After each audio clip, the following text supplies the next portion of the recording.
Good afternoon. It's time to wrap this up. The market is still trading higher. We said 53.50 might be a spot where the market would slow down. I just noticed this since we've been above 1900 that 53.50, 58.50, 78.50, 73.50 tend to be the numbers. They're executing before these major market numbers. So that has proven to be true. To me, it looks like we're trading higher, though, into the afternoon. We're not doing a hell of a lot of volume. That's disconcerting, but we don't need volume. Now, my eye catches the red and the green right here.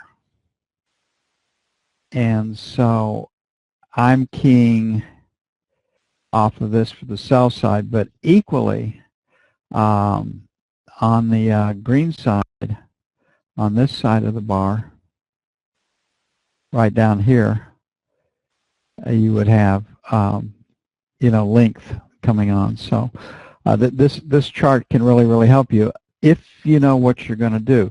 I mean, this chart, again, because it's based on moving averages, is going to be late. Yeah, it is nice when all three of them line up, but because the information is coming from a moving average. Now, it's a Tilson moving average. It's about the fastest moving average you can get, and it's only for 3 periods. But you're still going to be about 1 bar late, sometimes 2, even with this one. And you can see that. Like, you got 2 bars here, 2 bars there. So that's just inherent in moving averages. But, if you're looking for that nudge to take you and put you over the top, probably a pretty darn good chart. Okay, this morning we came in on the E-mini. We'd hoped to buy 35s, 37. We were buyers to see if we could get 43.75. We really have not gone to the short side of the market. Tried a short trade in the room. We did not get 2 follow-through bars right up in this area. We said we would scratch the trade, and that's about what we were able to do, to a loss of 2 ticks on it. So this trade did not work out. Nice retest failure. It's a legitimate trade, but it's against the trend. This was the best shot you had at entering the market today from the long side right there when you took off the top of the bar, if you did not get long off of our setups back here early on. So we liked the long side of the market, thought we were going to trade higher. Talking to Dan Lee early before the before he got up and called in the room, he said he thought we were going above 20.50. So I said, thanks, Dan. I'll put that in the room for you. So we got above 20.50 right here. Dan, I'm just kidding. So a little bit of probably ill-timed placed humor, but so we're above 20.50. Put an article in the room, 2200, and we've seen this number 2250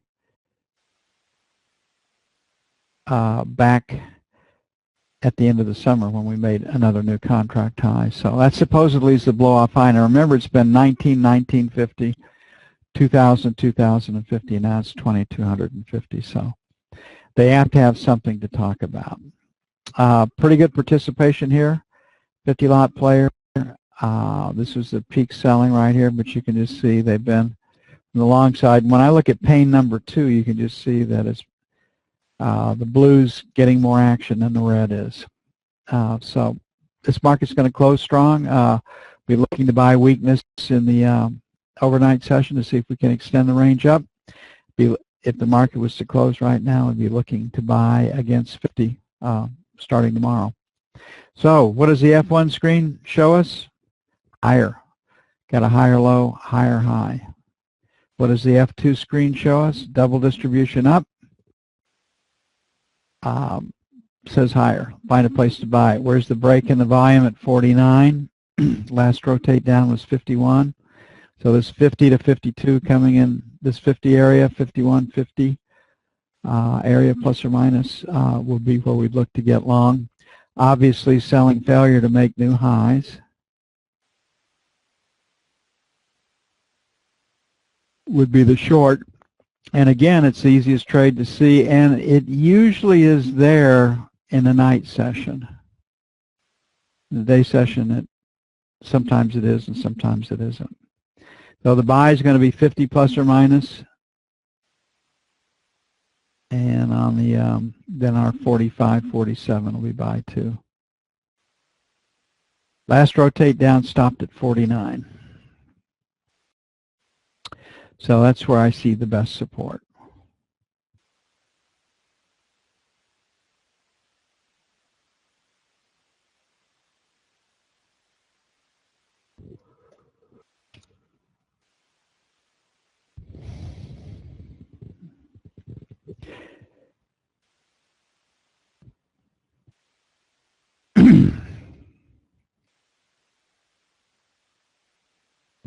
Okay, this morning in the note we were sellers.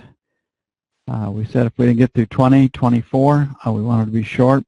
I thought we had a pretty good chance of getting down to test the 8 to 12, but 15.5 held on a day session, 15 in the overnight. So support was from 12 to 16, not from 8 to 12. Cheap Charlie.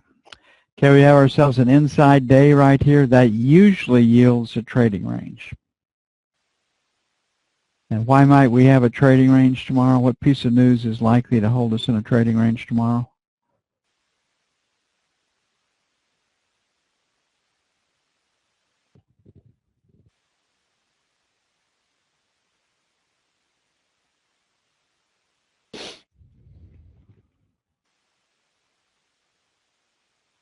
Yeah, but Don, I might pose this question. Well, what if the indicators are wrong?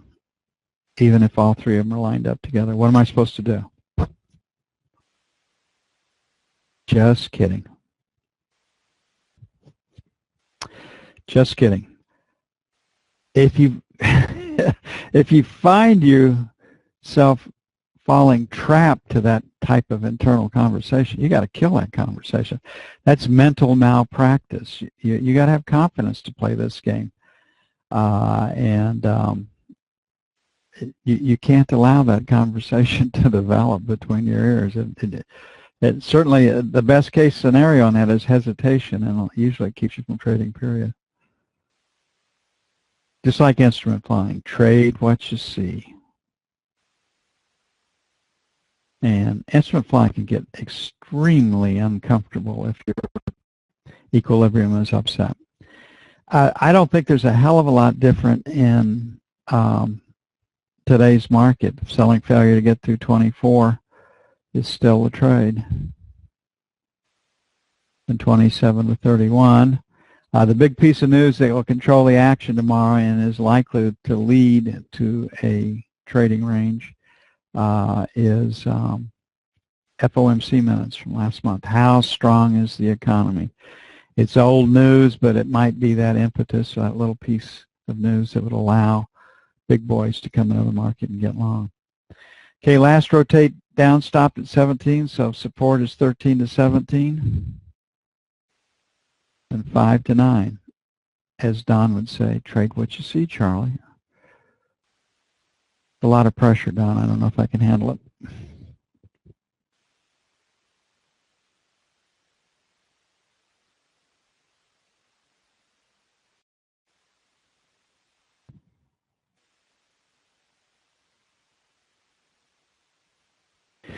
Okay, the knob spread widened today, but not by a lot, 4/32. We're still basically at 15 plus or minus. And that's a pretty healthy spread on the knobs. It's pretty bullish for interest rates coming lower.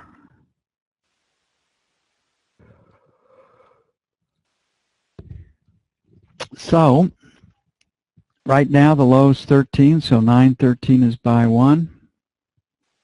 Buy 2 is 1 to 5. The FOMC minutes will probably hold us in a trading range tomorrow. Selling failure to get through 24, 28. Sell 1, then we'll jump it up to 3 to 7 because of the extra volatility. On the bond, you really have to lean against those number 1 points. If the number 1 points hold, you got yourself a pretty good trade with a directional call. Number 2 is where the market is more likely to go. These areas right here, just because of the it's twice as volatile as the note. So that's what I have for the 30-year.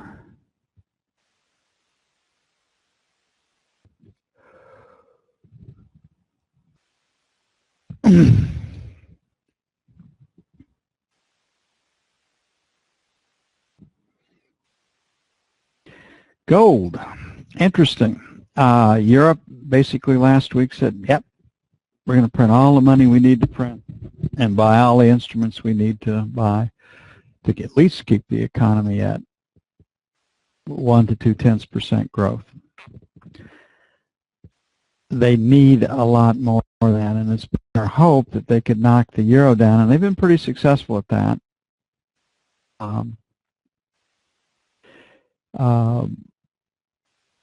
To increase exports outside of the EU. So just like on the last update, we've got support at 88 to 91, so this will be buy one. Last rotate down stopped. Here's Asia's opening,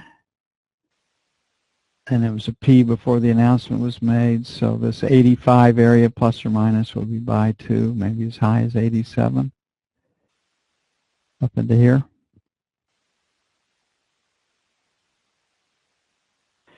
And the last rotate up stopped in the 96, 97, got a two-letter ledge at 98. So we're going to make 97 to the buck, sell one, and then 2 to 5, sell two. We give up a lot of trade location on our gold because we don't have resting limit buys and sells out there. The contract is just too volatile. You can just get steamrolled. So, but they've got enough range most days that that doesn't really matter.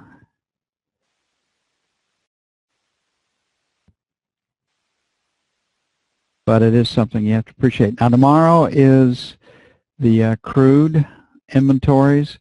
We've been talking about this for several months, the increased production from shale oil means that the average inventory levels in the United States are being taken lower.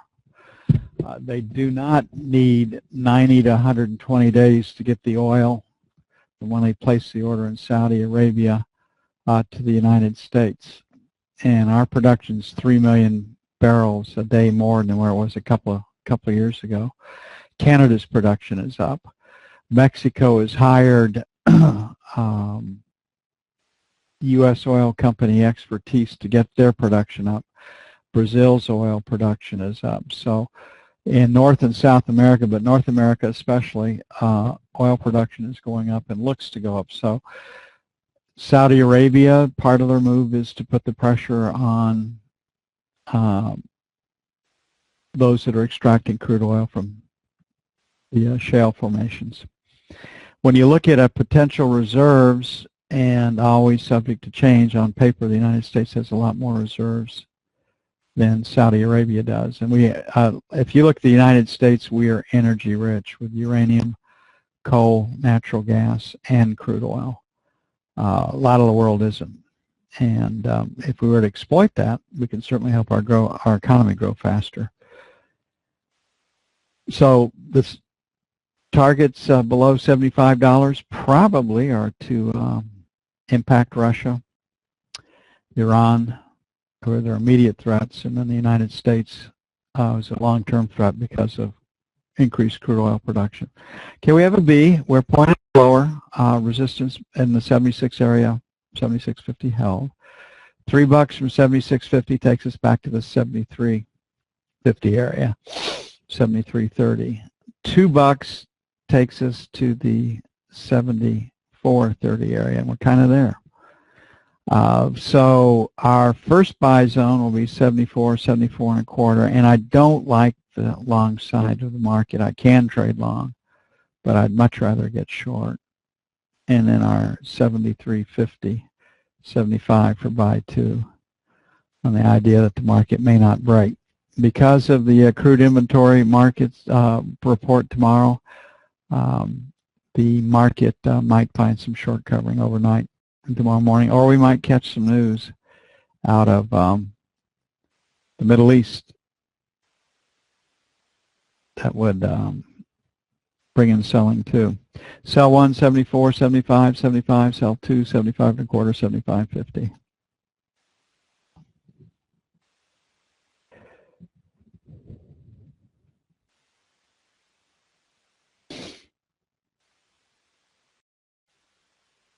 and crude and gold and the 30-year are volatile enough that our number 2 levels are usually where we can execute.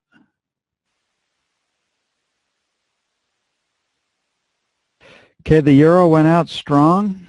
The euro-yen spread is the basis of that. That's not going to change overnight, but we had some pretty good selling today in the euro when the economic news first came out. The U.S. economy is stronger than Europe's economy. Sell the euro.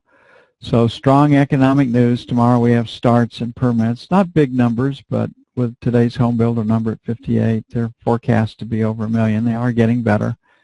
That might bring in some selling into the euro. So you can see right here, this 25.50 area is pretty good resistance. I mean, that's where it is right now. So sell 1's 45 to 55, and sell 2 will be 70 to 80. On the buy side, don't like that trade, but 25, 25.10, basically leaning against a very round number, and then 70 to 80 for buy 2. That's all I have, folks. It'll take probably a half hour or so to get everything up and posted. I will see you bright and early in the AM. In the meantime, have a great evening, and we'll be out there ready to shake the money tree once again tomorrow morning. Later.